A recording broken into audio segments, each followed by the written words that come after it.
तो hello friends, मैं हूं राहुल कुमार।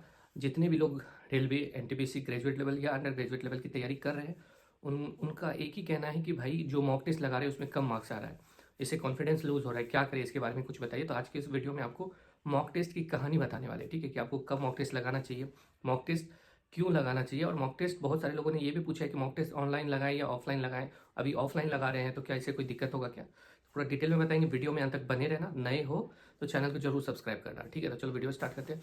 सबसे पहले देखो, मॉक टेस्ट लगाना जरूरी है या नहीं। तो मॉक टेस्ट तो लगाना जरूरी ही है, क्योंकि जिस फॉर्मेट में आप एग्जाम दोगे, अगर ऑनलाइन एग्जाम है तो ऑनलाइन फॉर्मेट है तो आपको ऑनलाइन ही मॉक टेस्ट देना चाहिए। क्योंकि ऑनलाइन और ऑफलाइन में बहुत अंतर रहता है। देखो, कॉपी बुक पे ऑफलाइन मोड यानी कि बुक पे अगर आप मॉक टेस्ट लगाते हो तो आपको सारा कैलकुलेशन सामने ही है। मान लो मैथ्स का क्वेश्चन है, सामने ही है, आप सामने देख के तुरंत कर लोगे।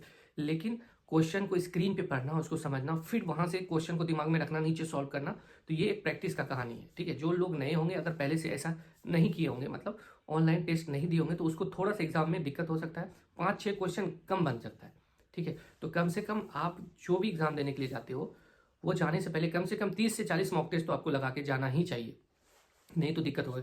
और क्या दिक्कत है, जैसे रीजनिंग में बहुत बड़ा सवाल रहता है, उसको दिमाग में रखना, ठीक है। फिर आपको ऑनलाइन में कहाँ पे प्रॉब्लम होता है, बहुत सारे आदमी को माउस पकड़ने के बाद क्लिक करने में दिक्कत होता है आंसर को। तो ये सारा जो प्रॉब्लम है, अगर आप पहले से नहीं दिए रहोगे, ऑफलाइन मोड में दोगे और एग्जामिनेशन हॉल में आप गए और आपको ये सारा प्रॉब्लम उस टाइम दिखना स्टार्ट हुआ, तो वो सोचो कि वो वाला एग्जाम तो आपसे क्लियर अच्छे से नहीं हो पाएगा। अगर आप बहुत अच्छे से तैयारी किए हो तो वो एग्जाम में सबसे लो पोस्ट जो है, एक्चुअल में आपको बहुत हाई पोस्ट मिलने का था, लेकिन क्या होगा, सबसे लो पोस्ट मिल जाएगा, फिर से आपको नेक्स्ट एग्जाम की तैयारी करनी पड़ेगी, ठीक है। तो मेरा यही कहना है कि मॉक टेस्ट देना चाहिए। दूसरा प्रश्न है, मॉक टेस्ट किसको देना चाहिए।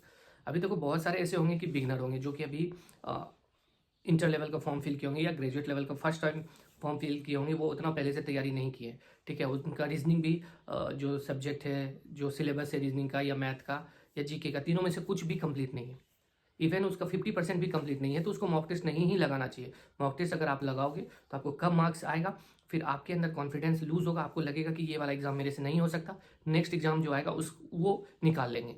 जैसे ही ये वाला दिमाग में बात आएगा तो फिर जो पढ़ने का जो आप ताकत लगा रहे हो वो आप कम कर दोगे लगाना, ठीक है। आपको कितना भी कम मार्क्स आएगा तो आप सोचोगे कि अरे इस वाले में नहीं, नेक्स्ट वाले में हम करेंगे, ठीक है, नेक्स्ट वाले का तैयारी अच्छे से कर लेंगे, इस वाले को ऐसे ही देख लेते, सिर्फ फॉर्मेलिटी के लिए एग्जाम देने के लिए जाएंगे, ऐसा दिमाग में आ जाएगा। तो आपको करना क्या है कि अभी आपके पास 4 महीना टाइम, ये 4 महीना कम नहीं है, जो भी बिगनर्स हैं या और भी हैं, तो पहले कम से कम, अभी दिसंबर तो कंप्लीट नहीं हुआ, फिर भी आपको दिसंबर को हम छोड़ के चलते हैं, जनवरी, फरवरी, मार्च, ये 3 महीना अभी आपको ज़्यादा से ज़्यादा जो है नॉलेज गेन करना है। नॉलेज गेन मतलब है बुक को पढ़ना है, जितना ज़्यादा बुक को पढ़ोगे उतना ज़्यादा नॉलेज गेन होगा। उसके बाद इस बीच में आपको डेली मॉक टेस्ट नहीं लगाना है, सिर्फ एक दिन आप कोशिश करना Sunday to Sunday, online, offline नहीं, online Sunday to Sunday mock test लगाए, एकदम प्रॉपर वे में। एक टाइम फिक्स कर लेना है कि 9 बजे से हम मॉक टेस्ट लगाएंगे, तो एकदम 9 बजे ही, 8:30 बजे पहले से एकदम तैयार हो जाना है मॉक टेस्ट के लिए एकदम अच्छे से, और मॉक टेस्ट लगाना है। तो वो क्या होगा, एक प्रॉपर तुम्हारा रिदम बन जाएगा। फिर जैसे ही मार्च खत्म होगा, तो मार्च 3 महीना जैसे आप पढ़ लोगे तो इस 3 महीने में आपका रीजनिंग का लगभग कोर्स कंप्लीट हो जाएगा, जीके जीएस भी बहुत हो जाएगा, मैथ भी बहुत हो जाएगा। क्योंकि अगर 1 महीना में 3 भी चैप्टर खत्म करते हो 10-10 दिन पढ़ के, तो 3 महीने में 9 चैप्टर आपका मैथ का कंप्लीट होगा, तो लगभग 15-16 चैप्टर ही है मैथ में, तो 50% से एबव कंप्लीट हो जाएगा। तो आप इस लायक तो हो जाओगे कि आपको 50 मार्क्स से एबव आपको किसी भी मॉक टेस्ट में आ जाएगा। मॉक टेस्ट में मार्क्स इंक्रीज करने के लिए सबसे आसान सब्जेक्ट है रीजनिंग, जो कि आपको डेली 1 से 1.25 घंटा बनाना चाहिए।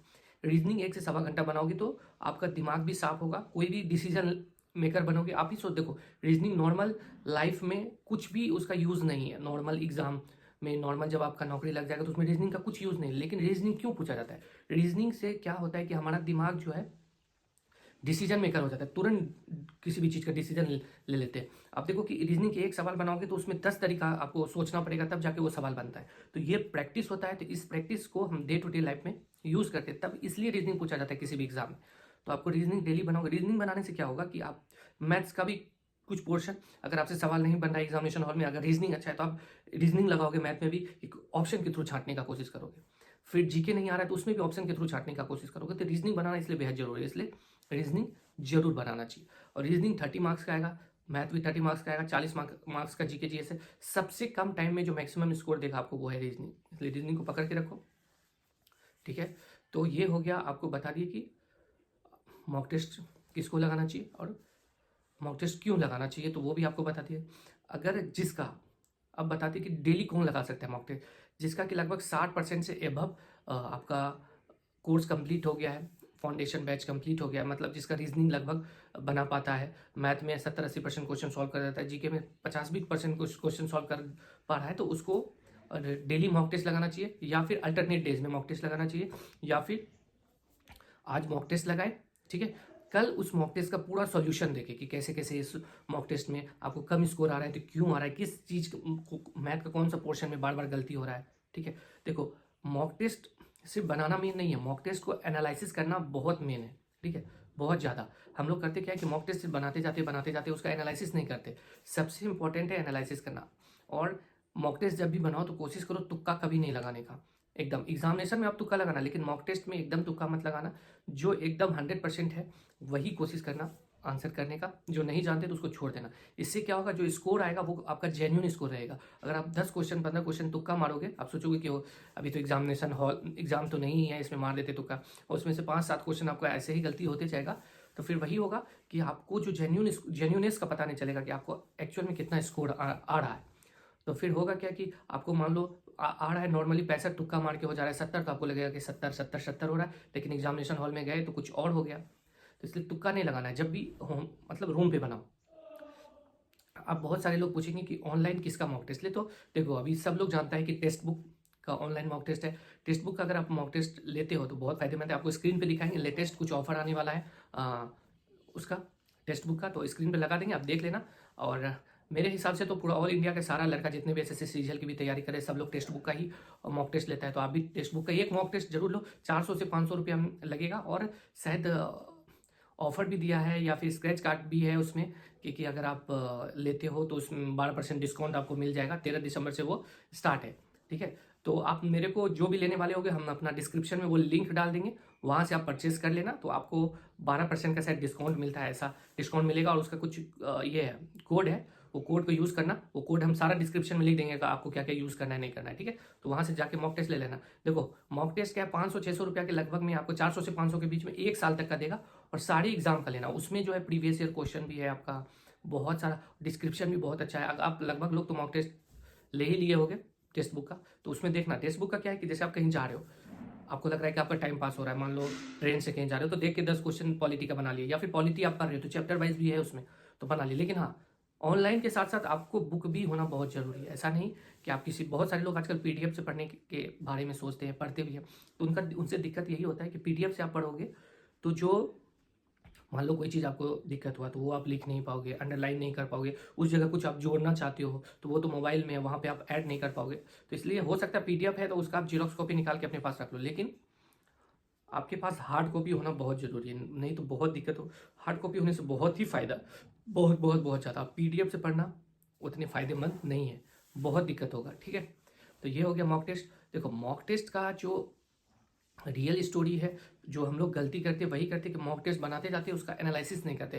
क्यों? क्योंकि देखो मॉक टेस्ट बनाने के बाद ऐसे ही हमारा मन थक जाता है, फिर जब उसको जाते हैं एनालिसिस करने के लिए तो फिर बीच में ही लगता है, फिर हम लोग सोचते हैं कि जो गलती हुआ उतना ही देख के निकल जाते हैं। लेकिन नहीं, आज अगर आप मॉक टेस्ट किए हो तो कल उसका एनालिसिस करना उसी टाइम, ठीक है।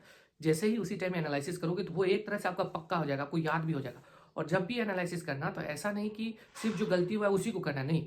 जो आप, जैसे कभी कभी होता है क्या कि बहुत ऐसे क्वेश्चन है जो कि आधा अधूरा जानते हैं और लेकिन बना देते कर देते हैं, उसका एक्चुअल तरीका भी नहीं जानते, लेकिन गलती से हो जाता है, तो वो सारा क्वेश्चन आपको करना है। मतलब लगभग क्वेश्चन आपको देखना है A to Z।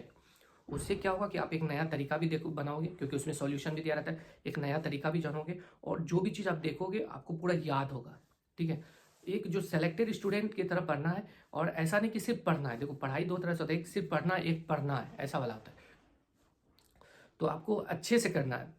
आप इस तरह से अगर मॉक टेस्ट मान लो महीने में आप अगर अल्टरनेट डेज में दे रहे हो, महीने में 15 भी मॉक टेस्ट हो गया तो सोच लो कि अभी 4 महीना 60 मॉक टेस्ट। और जैसे ही 60 मॉक टेस्ट तो एनफ होता है, 60 मॉक टेस्ट में आप सोचो कि 40 जीके आपके पास, तो 2400 जीके हो जाएगा, ठीक है। तो इस तरह से आप मॉक टेस्ट को लगाना आपको फायदा होगा।